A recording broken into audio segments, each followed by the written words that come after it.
ललिता एक बहुत ही धार्मिक औरत थी और भगवान पर बहुत ही विश्वास करती थी। भगवान के पूजा पाठ का बहुत ज़्यादा ध्यान रखा करती थी। वह अपने भगवान से लौ लगाना कभी नहीं छोड़ती थी और घर में उनके ही बनाए नियम कानून चलते थे।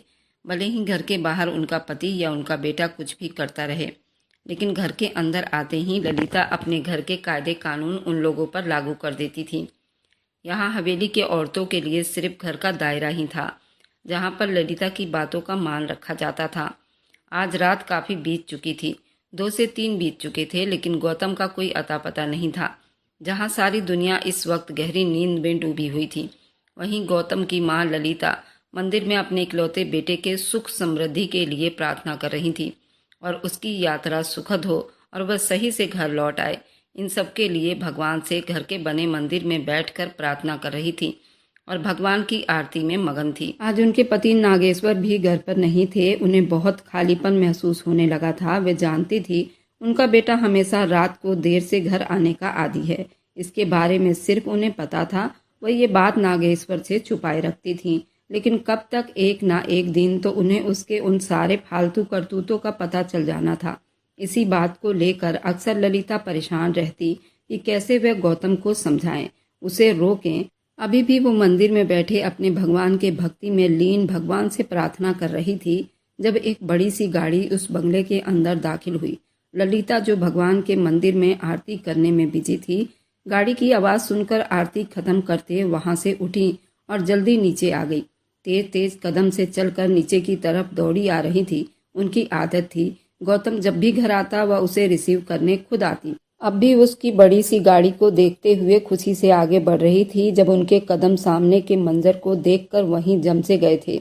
उनके चेहरे का भाव तुरंत बदल गया। ऐश्वर्या, जो उस वक्त इतनी खूबसूरत दिखाई दे रही थी, गाड़ी का दरवाजा बड़े स्टाइल के साथ खोलती हुई बाहर आई। फिर नशे में चूर गौतम को सावधानी से अपनी बाहों का सहारा देकर गाड़ी से उतारती बगले के अंदर गौतम को लेकर आने लगी। ऐश्वर्या का आउटफिट ना होने के बराबर था। ऊपर से उसके खुले बाल ललिता को शर्म से पानी पानी कर गया था। गौतम, जो अपनी लड़खड़ाती गर्दन से उस मॉडल के कंधे पर हाथ रखे अपने डोलते कदमों से ऐश्वर्या का सहारा लेकर चला आ रहा था, इतने सारे नौकरों के होते हुए भी एक इज्जतदार ठाकुर का इकलौता वारिस, जो बाप के बाद उस फैक्ट्री का मालिक और बंगले का मालिक बनने वाला था, रात के उस पहर नशे में डूबा औरत के साथ उस बंगले में आया था। ये बात ललिता का दिल चीर गई थी। उनकी आंखें ये देखकर बिल्कुल भीग गई थी जब ऐश्वर्या मुस्कुराते हुए गौतम को लिए बंगले की दहलीज पर कदम रखने लगी। वहीं ललिता ने अपने ठकुराइन वाले अंदाज में हाथ उठाकर उसे आगे बढ़ने से रोक दिया। बस लड़की, यहीं अपने कदम रोक लो। मुझे डर है तुम्हारे गंदे पैर मेरे इस पवित्र बंगले को गंदा और बदनाम कर देगी। गौतम को यहाँ से आगे खुद लेकर जाऊंगी। ऐश्वर्या, जो सचमुच एक पल को उनकी शानदार पर्सनैलिटी और खूबसूरत चेहरा देखकर चीखी थी, तो वो वहीं रुक गई थी। टेढ़ी हंसी होठों पर लाती हुई बोली, आंटी जी, मेरे पैर तो आप इस बंगले को गंदा करने से रोक लोगी, लेकिन अपने बेटे को कैसे रोकोगी? जो पागलों की तरह मुझे चाहता है, उसके दिल को कैसे पवित्र करोगी, जिस पर ऐश्वर्या की मोहब्बत की मोहर लगी है? आपके बेटे के दिल की सरजमीन पर तो मैं विराजमान हो चुकी हूँ, फिर ये बंगला क्या है? ठीक यही होगा। इस उम्र में अपनी बूढ़ी हड्डियों को तकलीफ ना दे। हट जाइए सामने से। जब मैं इस बंगले तक ला सकती हूँ तो गौतम को उसके बेडरूम में भी छोड़कर आ जाऊंगी, फिक्र ना करें। मैं आपके बेटे का आपके नाक के नीचे उसकी हालत का फायदा नहीं उठाऊंगी। ऐश्वर्या अपने घटिया शब्दों से ललिता को आंख मारकर जवाब देती हुई बोली। ललिता ने घूरती हुई आंखों से ऐश्वर्या के चेहरे को फिर गौतम को देखा, जो शराब के नशे में इतना धुत था। एक घटिया सी लड़की उसके दहलीज पर खड़े होकर उसके सामने बेइज्जती पर बेइज्जती कर रही थी और गौतम नशे की वजह से बेखबर था, वरना गौतम ये बात कभी बर्दाश्त नहीं करता जो ऐश्वर्या ने उसकी माँ के साथ की है। ऐश्वर्या ललिता को नज़रअंदाज करती छोटे छोटे कदम उठाती गौतम को लिए बंगले के अंदर आती हुई उसके बेडरूम में आ गई और धीरे से गौतम को बेड पर लिटा दिया। गौतम, जो आंख बंद किए उस वक्त अपनी हालत से बिल्कुल बेखबर था। ऐश्वर्या उसके नसीले चेहरे को प्यार से देखती उसके पास ही बैठ गई। तुम जानते हो ना गौतम, मैं तुमसे कितनी मोहब्बत करती हूँ, लेकिन तुम मेरी इस मोहब्बत के बिल्कुल भी कदर नहीं करते। क्यों मुझे अपनाते नहीं? क्यों हमारे इस रिश्ते को कोई नाम नहीं देते? इस छत के नीचे तुम्हारे साथ रहने का मेरे पास कोई हक नहीं, इसलिए अब मुझे जाना होगा। ऐश्वर्या प्यार से उसके घने सिल्के बालों में हाथ फेरती बड़े लाड से बोलती खड़ी हुई। फिर एक नज़र उसके चेहरे को देखकर मोहब्बत के आग में जलती हुई वहां से निकल आई। ललिता जो नीचे खड़ी थी लेकिन गौतम के कमरे के बंद दरवाजे को देखकर अपने हिलते दिल से भगवान की माला जाप कर रही थी। ये उनके लिए बहुत शर्म और अफसोस की बात थी कि रात के उस पहर उनके जवान बेटे के कमरे में बाहर की एक बदचलन और आवारा लड़की उसके कमरे में मौजूद थी, जो पता नहीं क्या कर रही थी, और वो भी बेबस खड़ी सिर्फ इंतजार कर रही थी उस लड़की का वहां से जाने का। उस वक्त कोई उनके दिल से पूछता, जो महसूस कर रही थी उनका बस नहीं चल रहा था कि उस फालतू लड़की को बालों से पकड़कर अपने बंगले से बाहर निकाल कर फेंक देती। वह दिल ही दिल में उसे बहुत बुरा भला कहने लगी थी। वह क्या करती जब उनके अपने बेटे की ही आदत अच्छी नहीं लग रही थी। आज जो दिन उन्हें देखना पड़ रहा था वह उनकी अपनी औलाद की बदौलत थी।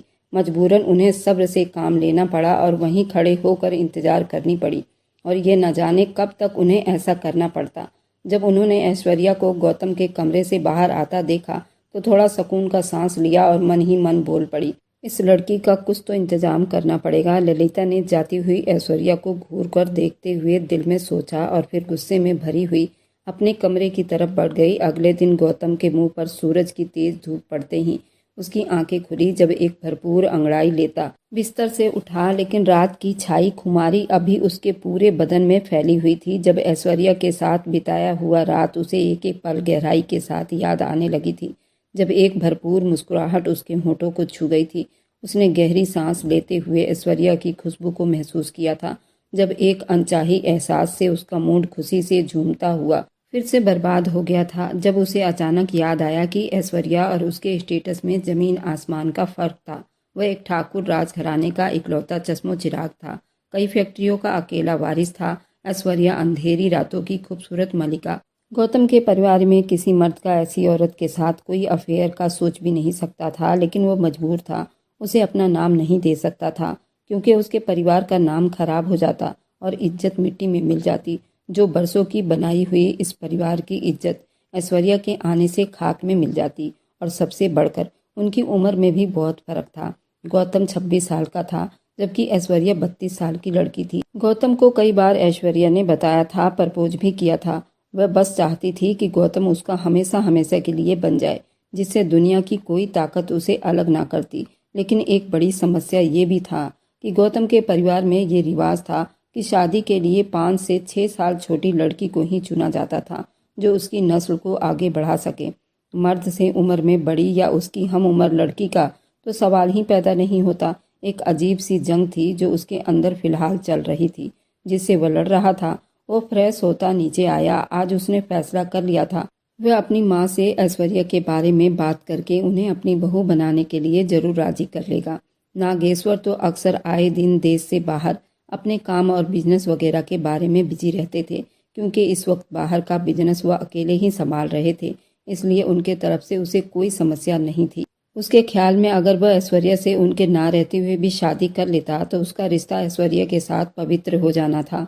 मजबूरी में सही उसके परिवार को ऐश्वर्या को जरूर अपनाना पड़ता, लेकिन उसे एक उम्मीद थी कि उसकी माँ, जो एक धार्मिक औरत हैं और पूजा पाठ की आदी हैं, भगवान में विश्वास रखती हैं, जिन्हें ना सिर्फ ऐश्वर्या उसके बीच के सारे राज मालूम थे बल्कि ये बात भी अच्छे से जानती थी कि उनका बेटा कितनी ही रातें उसके पल्लू में बिताकर आता है। अब वो उसके मुंह से शादी का नाम सुनेंगी तो खुश हो जाएंगी और उसे खुशी खुशी शादी की परमिशन भी दे देंगी, क्योंकि उन्हें मालूम है ऐसी स्त्रियों का समाज में क्या हैसियत होता है और ऐश्वर्या को उसके घर में कभी स्वीकार नहीं किया जाता। इसलिए वो बिल्कुल नहीं चाहेगी कि उनका बेटा इस तरह के स्त्रियों से शादी करे और मैं अपने आप को बर्बाद करूं। इन्हीं सोचों में गुम हुआ वह टेबल पर पहुंचा तो माँ का प्यार भरा चेहरा, जो उस वक्त उदासी में डूबा हुआ था, ये देखकर वह ठिठक गया।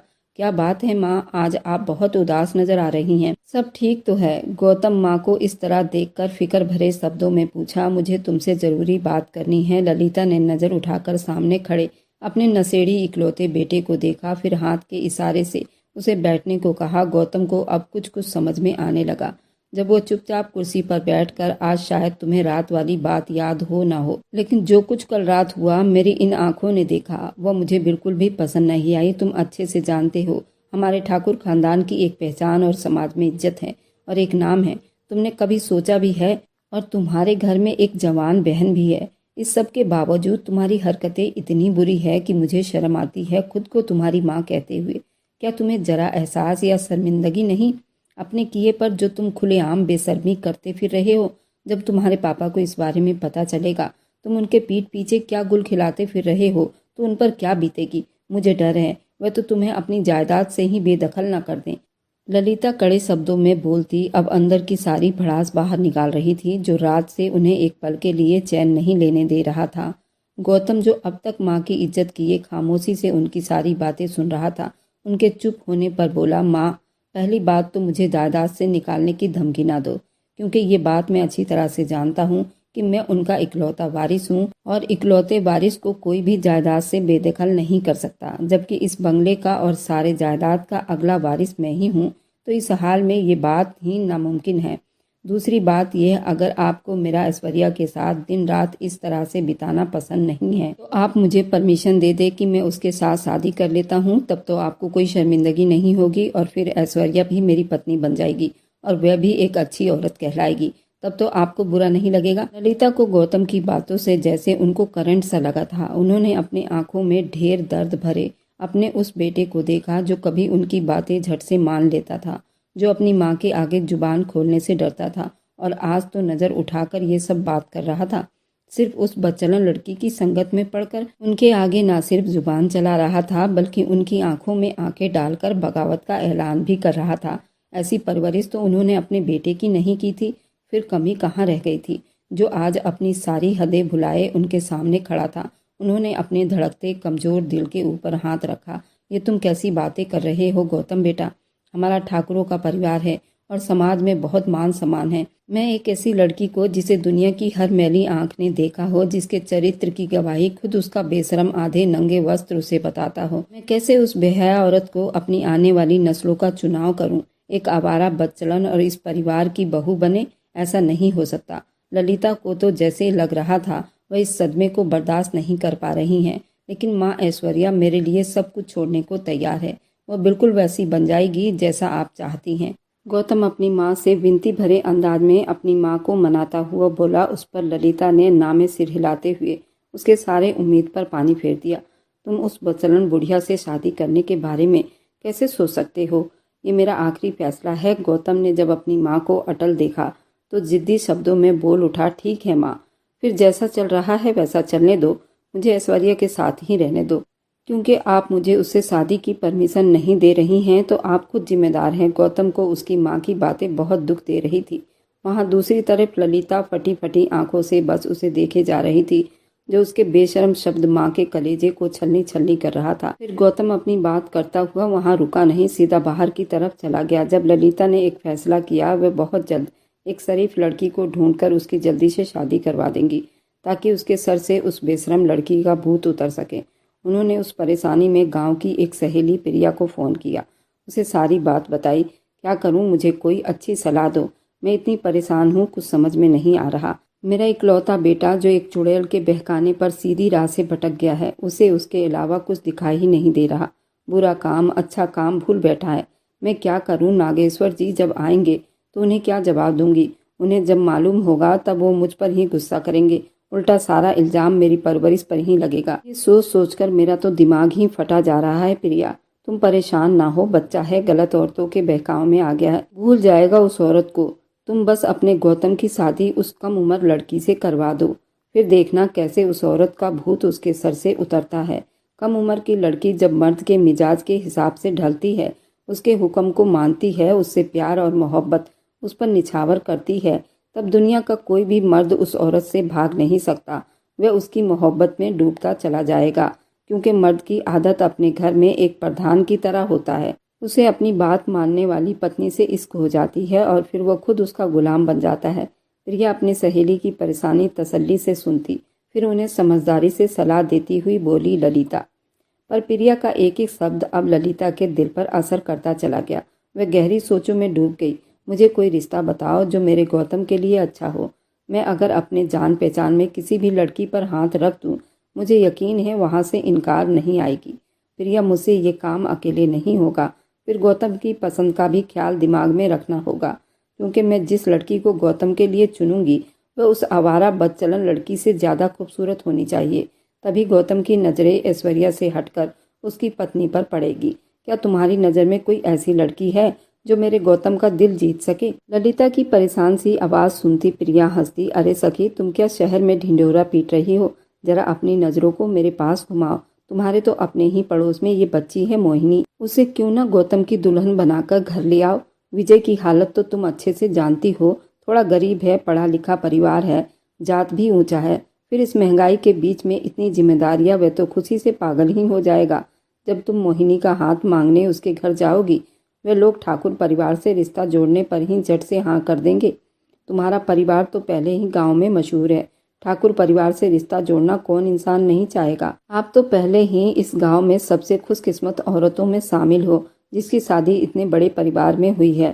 प्रिया के शब्द ने ललिता के मन में एक उम्मीद जगा दी थी। हाँ, ये तो मैंने सोचा ही नहीं मोहिनी, भगवान की कसम बहुत ही खूबसूरत है, राजपूतों की सबसे खूबसूरत लड़की है। वो मेरे गौतम को जरूर अपनी मासूमियत से जीत लेगी। और रही बात विजय की, वह तो आंख बंद करके मोहिनी का हाथ गौतम के हाथ में दे देगा। सिर्फ एक बार मेरे कहने की देरी है, लेकिन मोहिनी गौतम से बहुत ज़्यादा छोटी है, अभी तो उसकी 16 साल की उम्र है। ललिता खुशी से बोलते बोलते आखिर में थोड़ी उदास हो गई। कोई बात नहीं सखी, अपना गौतम कौन सा इतना बूढ़ा हो गया है, उन दोनों की जोड़ी चांद सूरज की जोड़ी लगेगी। और फिर चाहे भले कम उम्र की लड़की हो, लेकिन शादी हो जाती है तो एक बच्चे की माँ बनते ही भरपूर जवान और खूबसूरत हो जाती है। और रही बात मर्द की, तो वो कभी बूढ़ा होता ही नहीं। अब इसकी फिक्र करो कि कब जाना है विजय के घर मोहिनी का हाथ मांगने, क्योंकि अब तुम्हें और ज़्यादा देर नहीं करनी चाहिए। प्रिया के शब्दों की गहराई महसूस करते ललिता बेहद खुश हो गई थी और उन्होंने कल ही फैसला कर लिया अपने पड़ोसी विनय के घर जाने का। अगले ही दिन वह खुशी से एहसास लिए बड़ी जोश में दिखाई दे रही थी। ढेरों मिठाइयाँ तोहफा लिए अपने पड़ोसी के घर जा पहुंची, जहां उनके साथ उनका पूरा घर इस तरह अचानक ललिता के वहां जाने का वजह जानना चाहते थे। ललिता जो इतने ढेर गिफ्ट और मिठाइयों का टोकरा साथ लिए आई थी, ये देखकर वहां सभी हैरान परेशान रह गए थे। जबकि उनकी हालत उनके चेहरे को भांप कर ललिता पहले तो हंस पड़ी, बिना किसी बात को घुमाए बोलना शुरू हुई। मैं आज यहाँ एक अच्छे काम के लिए आई हूँ विजय, बात यह है कि मैं तुम्हारी बेटी का हाथ अपने गौतम के लिए मांगती हूँ। इतना कहते हुए ललिता सुकून से अपने पड़ोसी विजय का चेहरा तकने लगी, जो अचानक अपनी ऐसी किस्मत पर भूल चुके थे कि उन्हें खुशी होना चाहिए या हैरान। हुआ क्या है, तुम्हें कोई एतराज है? ललिता दिल में तो खुश थी, लेकिन ऊपर से थोड़ा सख्त अंदाज में बोलती हुई हक्का बक्का से उनके चेहरे को तकने लगी थी। अरे ललिता जी, आप कैसी बातें कर रही हैं? हम तो आपके चरणों को कोटि कोटि प्रणाम करते हैं, इसमें ऐतराज की क्या बात है? हम तो इस बात पर हैरान हैं कि हमारी मोहिनी इतनी नसीब वाली है कि आप उसे अपनी बहू बनाने की इच्छा लिए मेरे चौखट पर आई हैं। मेरे पास तो शब्द ही खत्म हो गए। बरसों बाद इस गांव के पड़ोसी को जब तुमने याद किया और जब इस मकसद के लिए घर आता देखा, तो खुशी की हालत में विजय ने उनसे ज्यादा कुछ नहीं कहा। फिर ललिता उनका जवाब सुनकर खुशी से मुस्कुराती हुई सीधा घर आ गई, जैसे उन्हें पूरा यकीन था कि अब उन लोगों को मना करने की कोई गुंजाइश नहीं बची। ललिता बंगले पर पहुंचते ही उनका मुंह बेटे की तरफ था, क्योंकि पहले वो विजय से बात करके अपने पुराने झगड़ों को छोड़कर नए संबंध बनाना चाहती थी। फिर वह अपने बेटे से इस बारे में बात करके उसे राजी करना चाहती थी। उन्होंने जैसे ही बेटे के कमरे में कदम रखा, उन्होंने देखा कि वह किसी से फोन पर बात कर रहा था। जब ललिता को आता देख फोन बंद कर दिया। ललिता ने एक गहरी सांस ली, फिर बोलने के लिए शब्दों का चुनाव करते हुए बोलना शुरू किया, ताकि वो मना ना कर सके। गौतम, बैठ जाओ, मुझे तुमसे जरूरी बात करनी है। ललिता सामने सोफे पर बैठी, जबकि उसे भी पास बैठने का इशारा किया, जो बड़ी हैरानी से देख रहा था कि अम्मा क्या करने वाली हैं। तभी चलकर आता उनके पास बैठ गया। तुम यही चाहते हो ना कि तुम शादी करो? अगर ये शादी मेरी पसंद की लड़की से कर लो तो मुझे ज्यादा खुशी होगी। बाकी तुम घर से बाहर जो चाहे मर्जी करते फिरो, मुझे कोई ऐतराज नहीं। ललिता गंभीर शब्दों में कहते हुए सीधा उसकी आंखों में देख रही थी, जो इस तरह हैरान होकर अपनी माँ की ऐसी बातों को सुन रहा था, जो उसे शादी नहीं बल्कि खुलेआम पाप करने की परमिशन दे रही थी। और दूसरी तरफ उसकी शादी एक ऐसी लड़की से करवाना चाह रही थी जिसके दिल में उसके लिए कोई एहसास, कोई जज्बात नहीं। क्या ये उस लड़की के साथ अन्याय नहीं था? क्या सब दिखावा नहीं था? क्या अब ये सब ठाकुरों को शोभा देगी? अब उन्हें ये कहते हुए शर्म क्यों नहीं आ रहा था? ये किस तरह का खेल था जो उसके साथ खेला जा रहा था? उनकी बातों से गौतम का चेहरा गुस्से से लाल हो गया था। जब गौतम ने तने हुए चेहरों से माँ को देखते हुए गुस्से में कहा, मुझे आप किसी अंधी गूंगी बहरी लड़की से भी शादी करने को बोलोगी तो मुझे कोई ऐतराज नहीं होगा। आप बेशक जिस लड़की को मेरी दुल्हन बनाकर घर लाओगी, मैं इस मामले में कुछ नहीं बोलूँगा, लेकिन फिर उसके बाद आप मेरी ज़िंदगी पर कोई सवाल, कोई उंगली नहीं उठाओगी। आपको उसमें दखल अंदाजी का हक भी नहीं होगा। मैं अपनी पत्नी के साथ जो मर्जी व्यवहार करूं, जैसा उसे रखूं, आप एक शब्द भी नहीं बोलोगी। आपको हर वह चीज़ बर्दाश्त करनी होगी। बोलिए, आपको मंजूर है? अगर है तो फिर मैं भी तैयार हूँ आपकी इन सारी बातों को मानने के लिए, जिसमें आपकी खुशी है। ललिता उसकी सारी बातों को एक तरफ रखते हुए उसकी रजामंदी पर ही खुश हो गई थी। उन्हें और क्या चाहिए था? वह उनकी पसंदीदा लड़की के साथ शादी के लिए राजी हो गया था, यही बहुत था। आगे उन्हें अपने भगवान पर पूरा भरोसा था। वह उन्हें मायूस और खाली हाथ वापस नहीं लौटने देंगे। उन्हें पूरी उम्मीद थी कि शादी जैसे पवित्र रिश्ते में बंधकर वह उसे अच्छे बुरे कामों की फर्क अच्छी तरह से मालूम हो जाएगा और उस बुरी जिंदगी को छोड़कर एक अच्छी जिंदगी की तरफ लौट आएगा। हाँ बेटा, ठीक है, तुम जैसा चाहते हो वैसा ही होगा। तुम बस मेरी खुशी के लिए मेरी मर्जी के लड़की से शादी कर लो। ललिता के चेहरे की मुस्कुराहट देखकर गौतम ने ठंडी आंख भरी। ठीक है माँ, आप अगर मेरी बात मानने को तैयार हैं तो फिर मैं भी तैयार हूँ। अगर इसमें आपकी खुशी है तो आपकी खुशी के लिए मैं पापों के दलदल में डूबने को तैयार हूँ। इस सब की जिम्मेदारी सिर्फ और सिर्फ आपकी होगी, क्योंकि आप सब कुछ अच्छे से जानते हुए भी मुझे हर उस चीज़ के लिए परमिशन दे रही हैं जो सरासर पाप है। ये कहता वह वहाँ से उठकर चला गया था जब ललिता उसकी पीठ को देखते यकीन भरे अंदाज में मुस्कुरा दी। और ये तो वक्त ही बताएगा मेरे बच्चे कि मैंने तुम्हें पापों के इस दलदल में फेंका है या फिर तुम्हें बचाया है। और ये सिर्फ एक माँ ही अपनी औलाद के लिए करने की ताकत रखती है, क्योंकि वह जानती हैं कि उसकी औलाद को किस चीज़ से नुकसान पहुँचने वाला है और किससे नहीं। ललिता ने इस मामले को गंभीरता से लिया। बिना टाइम खराब किए कम वक्त में नागेश्वर से भी सलाह ली और बातचीत की। बहुत बिजी इंसान थे, लेकिन थोड़ी बहुत बातें उनके कानों तक भी पहुंच जाती थी। वो बेखबर नहीं रहते थे, अपने इकलौते बेटे की हर खबर लेना चाहते थे। उन्हें अपनी पत्नी का फैसला बहुत अच्छा लगा, जिस पर नागेश्वर साहब ने भी परमिशन दे दी। ठीक है, मैं अगले ही हफ्ते वापस आ रहा हूँ। हम विजय के घर चलकर बात करेंगे। इसी महीने शादी की रस्म भी कर दी जाएगी। उनके अचानक से इतना सब कुछ प्लानिंग करने पर ललिता को और हौसला मिला। बहुत खुश हुई थी। ठीक है, फिर मैं तैयारी शुरू कर देती हूँ। आखिर तो ठाकुर परिवार के इकलौते वारिस की शादी है, कोई कमी नहीं होनी चाहिए। खुशी से खिलखिलाती अब पति से परमिशन लेती हुई फोन रख चुकी थी। वक्त बहुत कम था, उन्हें सारी तैयारियां खुद अकेले करनी थी। ठाकुर परिवार के बंगले को ऊपर से नीचे तक दुल्हन की तरह सजाया गया था। हर तरह के सजावट से पूरे बंगले को दुल्हन बनाया गया था। नौकर भी भाग दौड़ के साथ साथ गौतम पर पूरा ध्यान रखा जा रहा था, कहीं वो शादी को लेकर कोई बवाल ना खड़ा कर दे।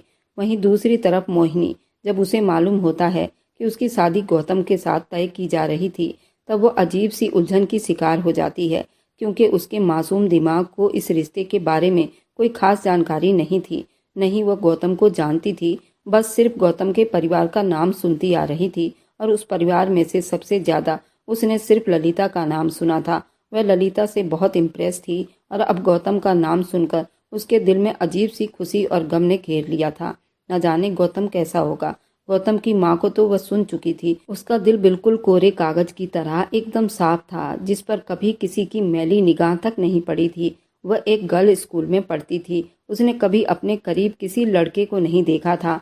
घर से भी वह स्कूल अपने पापा के साथ जाती थी। इस मोहिनी को ये नहीं पता था कि उसका होने वाला पति बुरी औरतों के संगत में पड़ा हुआ है। उसका चाल चलन ठीक नहीं है। न जाने उसने कितने घाट का पानी पी रखा है। बस इसी गलत फहमी में जी रही थी कि उसकी शादी एक ठाकुर परिवार के इकलौते वारिस से होने जा रही थी, जो बहुत ज्यादा अच्छा और नेक शरीफ लड़का होगा, जो उसकी जिंदगी बदल देगा, जो उसका हाथ पकड़कर उसको स्वर्ग की राहों तक लेकर जाएगा। अब तक मोहिनी ने सिर्फ उसका नाम ही सुना था घर वालों के मुंह से। ना तो किसी ने उसे गौतम की तस्वीर दिखाई थी, ना उसके बारे में कोई खास बात मोहिनी को बताई गई थी। सिर्फ उसका नाम सुनकर उस जुड़ने वाले रिश्ते के स्वागत में मोहिनी के दिल में गौतम के लिए एक इज्जत बनी हुई थी, क्योंकि उसका दिल कहता था उसका होने वाला पति बहुत बड़ा बिजनेसमैन और एक अच्छे किरदार का लड़का है। उसके पापा नागेश्वर की तरह अच्छा सोच रखने वाला है, अच्छा कमाने वाला है, ठाकुर परिवार का इकलौता संतान है। उनके परिवार के चर्चे हर तरफ सुनाई देते थे। वह एक ठाकुर परिवार के बारे में सोच सोचकर मोहिनी कभी खुश होती तो कभी गहरी सोच में डूब जाती। जितनी जल्दी उसकी शादी तय हो गई, अब वो अकेली नहीं बल्कि एक मजबूत इंसान के तले रहेगी जो उसकी जिंदगी से लेकर उसकी सांसों तक का मालिक होगा। उसके संग उस छोटे से घर से निकलकर बड़े से बंगले में चली जाएगी। अपनी शादी के दिनों को उंगलियों पर गिनती व बेसब्री और खुशी से वक्त काट रही थी। और फिर भगवान का माला जाप करते करते वह दिन भी आ गया था जिसका इंतजार ललिता के साथ मोहिनी को भी था, जो आज से श्रीमती गौतम बनने जा रही थी। खुश नहीं था तो वह गौतम जो शुरू से आखिर तक ऊपर के मन से सब कुछ तैयार करता अपनी माँ ललिता की बात मानने पर मजबूर था। हर तरफ जहाँ सबके चेहरे खुशी से दमक रहे थे, वहीं गौतम के चेहरे पर ढेरों परेशानी लिए स्टेज पर बैठा था।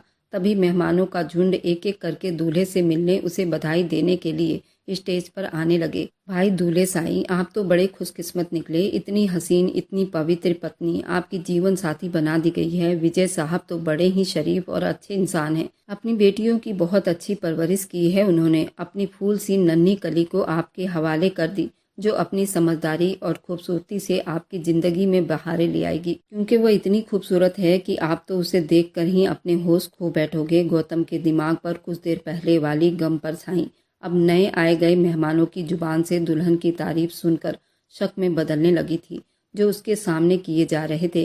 कोई उसे हूर की परी कह रहा था, कोई उसे देवी की उपाधि दे रहा था। अब वह मन मन में सोच रहा था, काश मैं वहां शादी करवाते समय उसका मुंह ही देख लेता।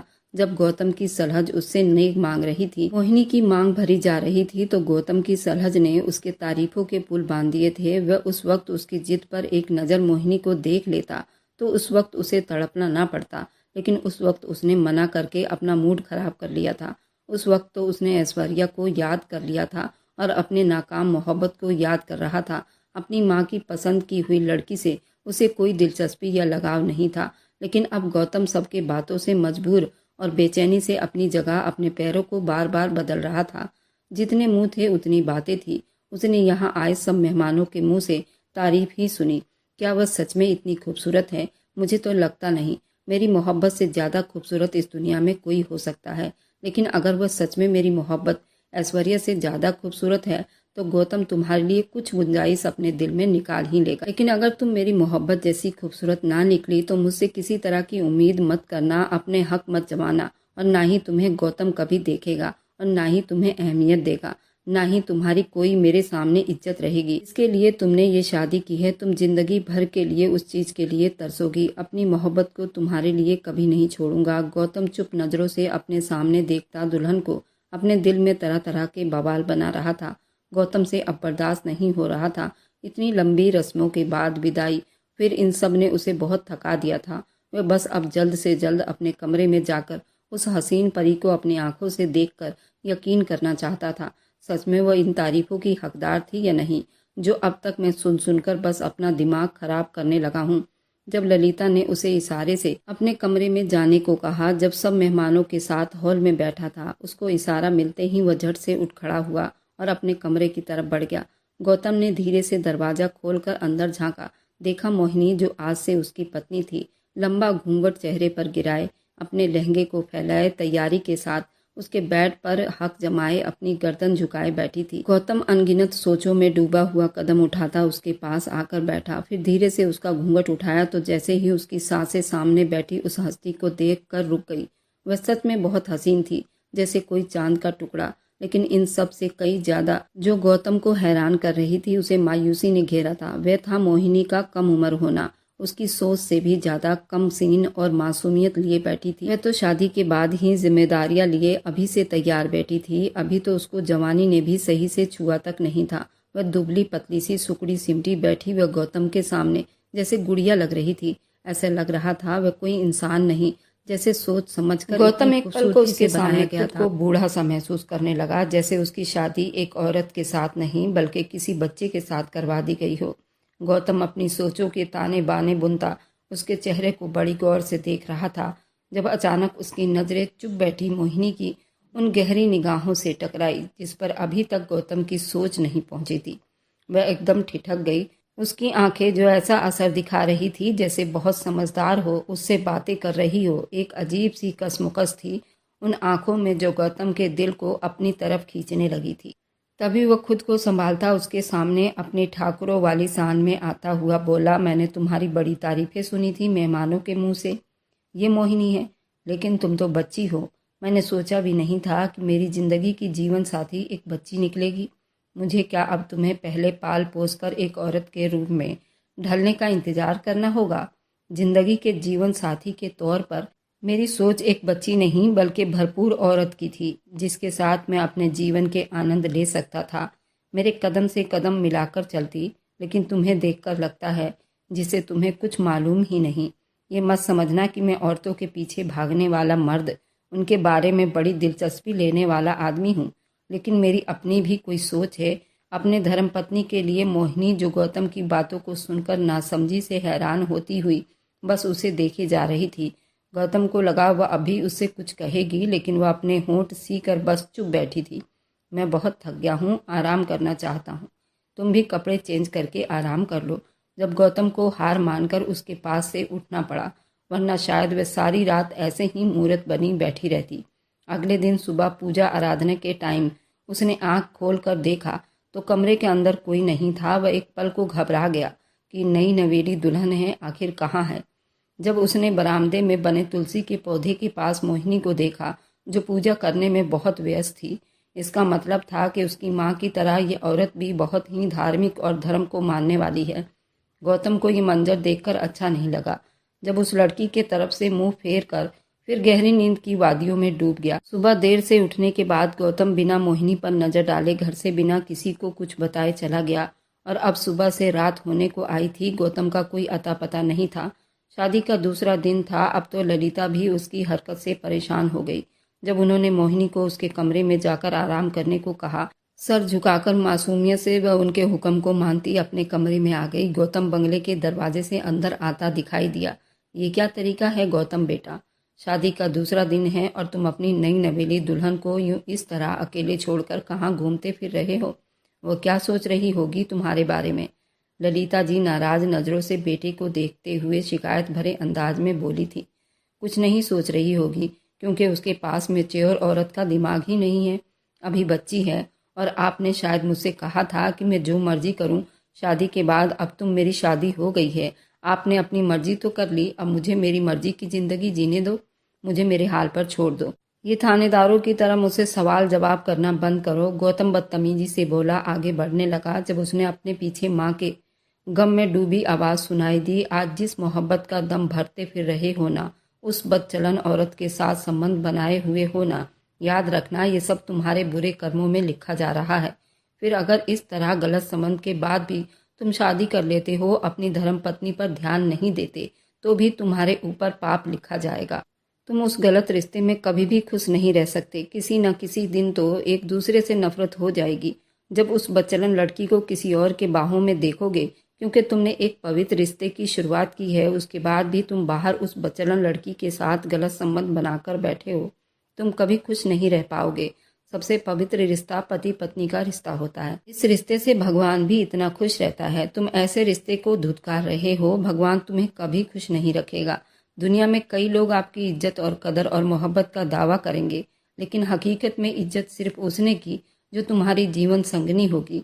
क्योंकि इज्जत सिर्फ पवित्र रिश्ते में, लेकिन सिर्फ वो आत्माएं जिसमें डर हो, जिसको पवित्र मोहब्बत की कदर हो। अब भी वक्त है मेरे बच्चे, अपनी आंखें खोलो, सही और गलत को पहचान लो, अच्छे और बुरे कर्मों में फर्क करना सीखो, क्योंकि भगवान की नाफरमानी में सिर्फ रुसवाई मिलती है। ललिता दुख भरी आवाज में उसे समझाती रुकी नहीं थी। गौतम माँ की बात सुनता रहा। उनके शब्दों के असर से दिल की हिलती दीवारों को रोक नहीं पाया। बड़ी मुश्किल से वह कदमों को घसीटता अपने कमरे की तरफ बढ़ा, जहां उसे लग रहा था कि उसकी पत्नी उसका बेसब्री से इंतजार कर रही होगी और बेताबी से उसका स्वागत करेगी। उसे पूछेगी कि आप अब तक कहाँ थे, उसके नखरे उठाएगी, उसके आगे पीछे फिरेगी। वह अपनी मर्दाना फितरत और सोच लिए अंदाज में दरवाजा खोला। जैसे ही कमरे में दाखिल हुआ तो उसकी हैरानी का ठिकाना नहीं रहा। उसकी पत्नी सामने भगवान की मूर्ति लिए बैठी थी, जिसे देखकर अब गौतम का मूड खतरनाक हद तक खराब हो गया था।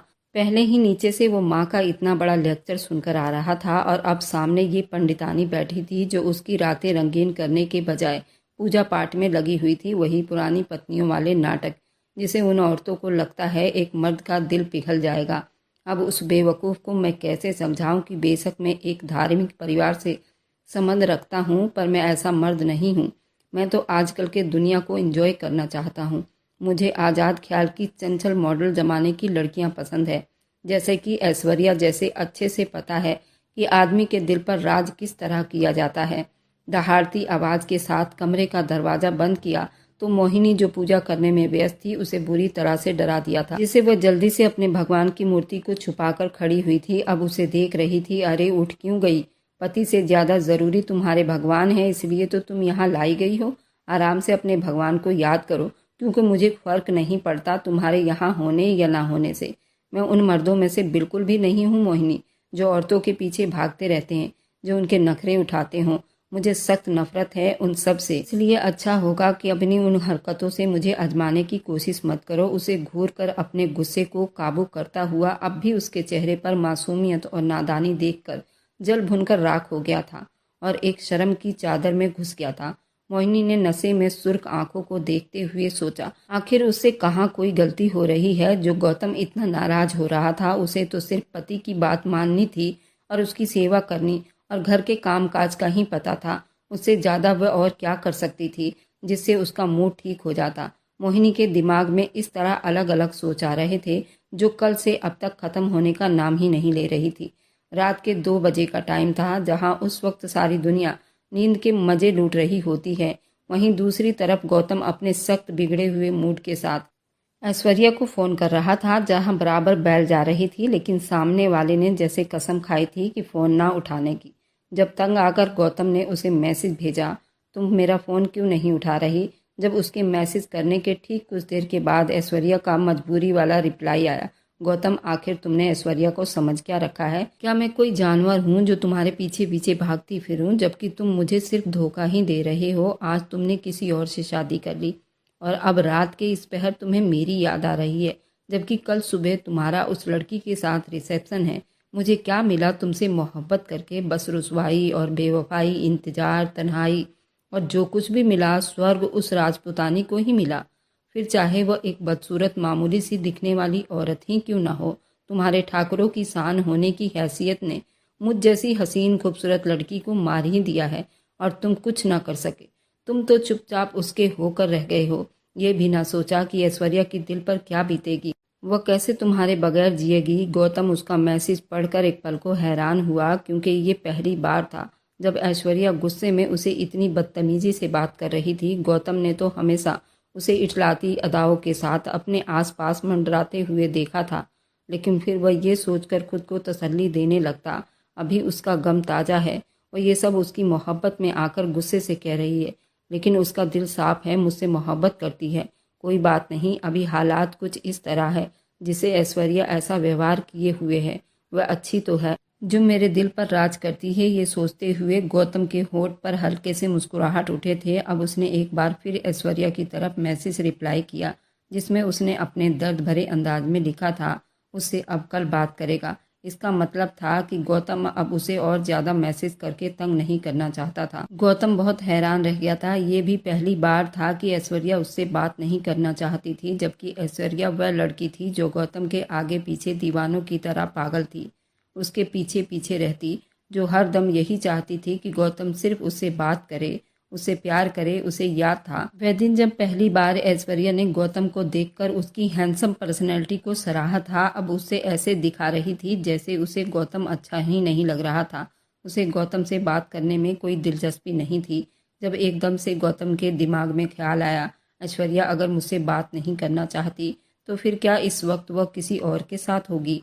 तभी गौतम के सोशल अकाउंट पर उसके दोस्त की तरफ से नोटिफिकेशन आया। जब गौतम ने देखा तो उसे एक जबरदस्त झटका लगा। उस दोस्त की तरफ से तस्वीर भेजी गई थी जिसमें वो बेड पर लेटा हुआ नजर आ रहा था और उसके सीने पर किसी लड़की का हाथ था जिसे गौतम बहुत अच्छे से पहचान गया था। वह ऐश्वर्या का हाथ था जो साफ पहचाना जा सकता था। ऐसा लग रहा था जैसे रात के उस वक्त वे लोग पार्टी कर रहे हों और ऐश्वर्या उसके दोस्त के साथ। इस तरह देखकर गौतम का खून खौल उठा था। इसका मतलब कि ऐश्वर्या तुम मुझे धोखा दे रही हो, मैं तुम्हारी जान ले लूंगा। अपने खोखले दिमाग के साथ वो मोबाइल एक साइड में फेंकता खुद से बोल पड़ा। अब उसे सुबह का इंतजार था जब ऐश्वर्या से उस बात का हिसाब लेने वाला था। अगले दिन 10 बजे करीब उसने ऐश्वर्या को मैसेज किया, वह उसे होटल के रूम में आकर मिले। गौतम जल्दी जल्दी तैयार होता आज फिर गायब होने के चक्कर में था। मोहिनी एक तरफ खड़े होकर उसके बदलते रंगों को बड़ी गौर से देखी जा रही थी, जो शायद सख्त गुस्से में लग रहा था, लेकिन उससे कुछ भी पूछने या कहने की हिम्मत ना होती थी। गौतम ने ऐसा कोई हक उसे अभी तक नहीं दिया था। गौतम रुको बेटा, कहाँ जा रहे हो? शाम को तुम्हारा रिसेप्शन पार्टी है। इससे पहले वह गाड़ी का दरवाजा खोलकर अंदर बैठता जब ललिता की दुख भरी परेशान सी आवाज आई, मैं किसी जरूरी काम से जा रहा हूँ, वक्त पर आ जाऊंगा, परेशान ना होना। इतना कहता वह रुका नहीं और गाड़ी स्टार्ट करता वहां से चला गया, जबकि ललिता तड़पकर हाथों को मलती फिक्र से अंदर आ गई थी। पहली बार इधर उधर फिक्र में चक्कर काटता ऐश्वर्या का इंतजार कर रहा था। दरवाजा खोलकर डार्क कलर की नाइटी पहने भद्दा सा मेकअप किए ऐश्वर्या अंदर आई और गौतम को उसे देखकर वहीं बस हो गई। जब वह शेर की तरह उस पर दहाड़ता, उसका गला दबाए एक झटके से उसे दीवार से लगाकर उस पर चिल्लाया था, तुम्हारी हिम्मत कैसे हुई कि तुम मेरे ही दोस्त के साथ रात के इस पहर अकेली उसके साथ अपनी रातें रंगीन करो, वह भी उसके बेड पर उसके करीब होकर। बोला ऐश्वर्या अचानक उसके इस हमले पर हक्का बक्का रह गई। फिर बड़ी चालाकी से खुद को संभालती कलाकारी करती बोली, फिर और क्या करती गौतम, तुम्हारा गम मुझसे भुलाया नहीं जा रहा था। मैं कितनी परेशान थी उन दिनों जब तुम उस लड़की से शादी कर रहे थे। मुझसे बर्दाश्त नहीं हो रहा था कि मेरी मोहब्बत जिस पर सिर्फ मेरा ही हक था अब किसी और का होने जा रहा था। इसलिए मैं तुम्हारे उस दोस्त के साथ वहां पर गई थी। तुम्हारी माँ की नज़र में तो मैं वह औरत हूँ ही नहीं जो घर बसा सकती हैं। जब मैं वो हूँ ही नहीं तो फिर तुम बताओ मैं क्या हूँ? क्या मैं अपनी ज़िंदगी शुरू नहीं कर सकती हूँ जैसे तुम कर सकते हो, या फिर तुम्हारी नाकाम मोहब्बत का रोग लगाकर बैठ जाऊं? बोलो क्या करूं? अब ऐश्वर्या भी गुस्से से तेज आवाज में बोली थी। गौतम एक पल को नरम पड़ता उससे दूर हुआ था। वह ठीक ही तो कह रही थी। मर्द जात किस तरह खुदगर्ज होता है। औरतों के मामले में वो खुद तो कई शादियां करने के बाद भी यही चाहता है कि उसकी हर पत्नी उसे मोहब्बत करे। किसी और के पास जाना तो दूर, दूसरे आदमी का सोचे भी ना, और वही उसकी मोहब्बत का दम भरते रहे और कोई नहीं। लेकिन सबसे बड़ी मजबूरी तो ये थी कि वह ऐश्वर्या को अपनी पत्नी भी नहीं बना सकता था। फिर वह किस हक से उसे किसी दूसरे के पास जाने पर सवाल उठा रहा था और गुस्सा हो रहा था। गौतम के नरम पड़ने पर ऐश्वर्या लोमड़ी की तरह सोचती मुस्कुराई। फिर अपना असली पत्ता जो कब से संभाल कर रखी हुई थी, आज वही पत्ता उसके सामने फेंकती हुई बोली, गौतम मैं तुम्हारी मजबूरी समझ सकती हूँ। तुम मुझसे मोहब्बत करते हो, लेकिन ये दुनिया हमें एक नहीं होने देगी। तुम एक काम क्यों नहीं करते? तुम मुझे एक घर लेकर दे दो जिसमें मेरी ज़रूरत की हर चीज़ें मौजूद हो, मुझे किसी के सामने हाथ ना फैलाना पड़े। तुम समझ रहे हो ना? फिर मुझे किसी की फिक्र नहीं रहेगी। वहाँ मैं सिर्फ तुम्हारी बनकर रहूंगी। किसी के पास जाना तो दूर, किसी से मिलूंगी भी नहीं। तुम्हारे परमिशन के बिना। ऐश्वर्या बड़ी प्यार से उसे अपने शीशे में उतार रही थी। बड़े नखरे में बोली, जब गौतम को एक पल के लिए याद आया जो कुछ उसने सुन रखा था कि पहले जमाने की बचलन कुल्टा औरतें यही सब किया करती थी। ठाकुरों के साथ इस करने का मुआवजा लिया करती थी, फिर उनके साथ बिना किसी पवित्र रिश्ते के ऐसे ही रहा करती थी जैसे उनकी खरीदी हुई गुलाम हो, और उनकी ईमानदारी उन ठाकुरों के साथ तब तक रहती जब तक वह उनका मुंह पैसों से भरते रहते। उन औरतों के पास अमीर ठाकुरों की कोई कमी नहीं थी। गौतम पलटकर गहरी नजरों से उसे चुप होकर देखता रहा। ठीक है, अगर तुम्हारी यही छोटी सी इच्छा है तो मैं एक घर तुम्हारे नाम तो कर ही सकता हूँ। जिसे सुनकर ऐश्वर्या खुश हो गई और फिर उसी वक्त गौतम उसे अपने साथ ले जाकर एक पौज इलाके में काफ़ी महंगी आलीशान घर लेकर दे दिया, जिसकी कीमत बहुत ज़्यादा थी और ऐश्वर्या के नाम पर था। मोहिनी कमरे में बैठी शाम की तैयारी कर रही थी जब ललिता दरवाज़ा खटखटाती हुई अंदर आई। क्या तुम जानती हो मोहिनी, गौतम इस वक्त कहाँ गया है? ललिता थोड़े सख्त तेवर लिए बोली थी। नहीं माँ जी, उन्होंने मुझे कुछ बताया ही नहीं। सर झुकाए मासूमियत से बोली। क्या मतलब कुछ बताया नहीं? तुम उसकी पत्नी हो, तुम्हें पूछना चाहिए था उससे। अगर अभी से तुमने उसे काबू में नहीं किया तो फिर बाद में मत रोना जब वह सारी सारी रात घर से बाहर बिताया करेगा। माँ जी, लेकिन वह मुझसे बात ही नहीं करते। अब की बार घबराई घबराई सी बोली, देखो मेरी बच्ची, एक पत्नी का काम होता है कि पति का ख्याल रखे, साथ साथ उससे मोहब्बत भी करे, उसका पूरा ध्यान दे, उसे खुश रखे ताकि वो बाहर ही ना जाए। अब मैं तुम्हें कैसे समझाऊं? बात इतनी सी है कि मुझे अब इस ठाकुर खानदान का वारिस चाहिए, इसलिए मैं तुम्हें ब्याह कर लाई हूँ, वरना गौतम को कोई कमी नहीं थी हसीन लड़कियों की। ललिता अब बड़ी मोहब्बत से उसे समझाती हुई बोली थी, जिसे मोहिनी को हौसला मिला जब उसने खुलकर बोलना शुरू हुई। लेकिन माँ, वो मेरे करीब नहीं आते। जिसे सुनकर ललिता दंग रह गई। ऐसा कैसे हो सकता है? जरूर तुम उसे रोकती हो, नखरे दिखाती हो, जबकि मैं अपने बेटे को अच्छे से जानती हूँ। वह खुले दिमाग का मालिक है। वह अगर करीब नहीं आता तो तुम्हें उसके करीब जाना होगा, उसके जज्बातों को, एहसासों को अपनी मोहब्बत की जकड़ में लेना होगा। मोहिनी उनकी बात सुनकर शर्म से पानी पानी हो गई। वह अजीब सी उलझन का शिकार हुई थी और सोचने लगी, जब वो मर्द होकर, उसका पति होकर उसके पास नहीं आ रहा, वह नाजुक सी लड़की होकर जिसने आज तक कभी किसी लड़के को अपने आसपास नहीं देखा था, तो आज कैसे वह अपने पति को अपनी मोहब्बत के लिए उकसा सकती थी? ये सब सोचते हुए उसके नाजुक जिस्म कांपने लगा था। शायद मुझ में ही कोई कमी रह गई है जो मैं उनके दिल तक नहीं पहुंच पा रही। शाम को जब वो घर आया तो उसने मोहिनी को हसीन दुल्हन की तरह सजते संवरते सामने बैठे देखा, बल्कि लाल रंग की मोतियों का काम किया हुआ बारीक सी साड़ी जो उस पर बहुत जच रही थी और आज वह बला की खूबसूरत लग रही थी। मोहिनी अचानक गौतम को देखकर शर्म से लाल हो गई। गौतम, जिसका मूड पहले से ही ऑफ था क्योंकि वह इतना बड़ा घर जिसकी कीमत करोड़ों की थी ऐश्वर्या के नाम कराया था, अब एक अजीब से एहसास से लड़ रहा था। उसने ऐश्वर्या को आज अपने दिल से उतरता हुआ महसूस किया, लेकिन जब उसने मोहिनी को उस रूप में देखा तो एक पल को उसका दिल धड़का था। उसने अनजाने में ऐश्वर्या का तुलना मोहिनी से किया। वह कितनी मासूम और कितनी खूबसूरत और कितनी पर्दे वाली और भला की खूबसूरत लग रही थी, और ऐश्वर्या इतने मेकअप करने के बाद आज मुझे बूढ़ी नजर आ रही थी। और मोहिनी उसके आसपास उसका ख्याल रखती, ना कभी कोई शिकायत करती थी, ना कोई फरमाइश। वह कितनी प्यारी औरत थी। अपनी सोच को झटकता, अब उससे नजरें चुराता, वह शाम के फंक्शन के लिए तैयार होने चला गया। रिसेप्शन पार्टी में हर कोई उन दोनों को साथ देखकर तारीफों के पुल बांध रहा था। कोई उन्हें कुछ कहता तो कोई उन्हें कुछ कह रहा था। वे दोनों एक साथ इतनी खूबसूरत और कमाल की जोड़ी लग रही थी जिसे एक दूसरे के लिए ही बनाए गए हों। गौतम और मोहिनी निगाहें बचा बचा कर चुपके से एक दूसरे को देख रहे थे, लेकिन कुछ कहने की हिम्मत दोनों में न थी। मोहिनी ने भगवान का नाम जाप करके रिसेप्शन का टाइम खत्म किया था। जब सभी घर वाले थके हारे घर पहुंचे, रात काफी हो चुकी थी। गौतम ने देखा मोहिनी सामने बेड पर बैठी अपनी चूड़ियां उतार रही थी, जो लंबी पलकों की झालर से शर्म हया से कभी झुकाती कभी उठाती, जैसे उससे कुछ कहना चाहती हो। गौतम के होठों को मुस्कुराने पर मजबूर कर दिया। उससे रहा नहीं गया जब वो बोल उठा, क्या कोई बात है दिल में जो कहना चाहती हो? मोहिनी, जो अपनी ही सोचों के भंवर में फंसी हुई थी, अचानक गौतम की बात सुनकर छटपटाई थी। वो मैं क्या बकरी की तरह मैं कर रही हो? बोलो साफ साफ, क्या कहना चाह रही हो? मैं तुम्हें कोई खा नहीं जाऊंगा। गौतम उसकी घबराहट का मजाक उड़ाकर बोला। आज न जाने क्यों उसे मोहिनी पर प्यार आ रहा था। माँ जी अब ठाकुर परिवार का वंश देखना चाहती हैं। वह आपकी औलाद को गोद में खिलाना चाहती हैं, लेकिन आप शायद मुझे कम उम्र की बच्ची समझ रहे हैं, या शायद आप अपने काबिल मुझे नहीं समझते। उदास सी नरम आवाज में पहली बार उसने अपने दिल की गहराइयों से बोला था। शर्म तो बहुत आ रही थी, लेकिन अब ये मजबूरी थी। गौतम एक पल को उसकी बात सुनकर हैरानी में पड़ गया था, फिर उसके करीब आया, बड़ी प्यार से उसके गुलाबी दोनों गालों को अपने हाथों से पकड़कर ऊपर किया था। गौतम अपनी शरारत भरी आंखों से मुस्कुराकर बोला, अच्छा माँ जी चाहती हैं वारिस, या फिर आप ये दिल के जज्बात बेकाबू हो रहे हैं मुझे देखकर? उसकी बात सुनकर मोहिनी छटपटा सी गई थी। नहीं नहीं, ये तो माँ जी ने कहा है। अब की गौतम नाराजगी से उसके पास आते हुए बोला, क्या मतलब माँ जी ने कहा है?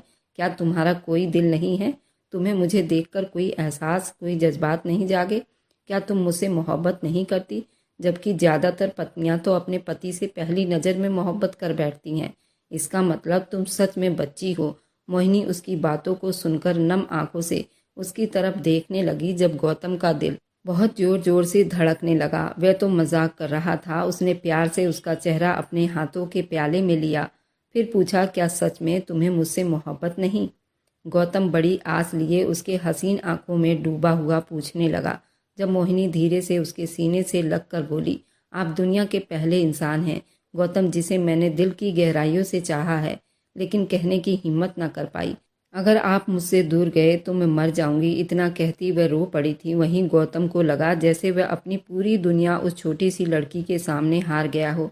ये कैसा एहसास था, कैसी फीलिंग थी जो मोहिनी के इतने करीब होने पर उसे पहली बार महसूस हो रही थी, जबकि वह कितनी रातें ऐसे प्यार भरे लम्हों में ऐश्वर्या के साथ बिता चुका था।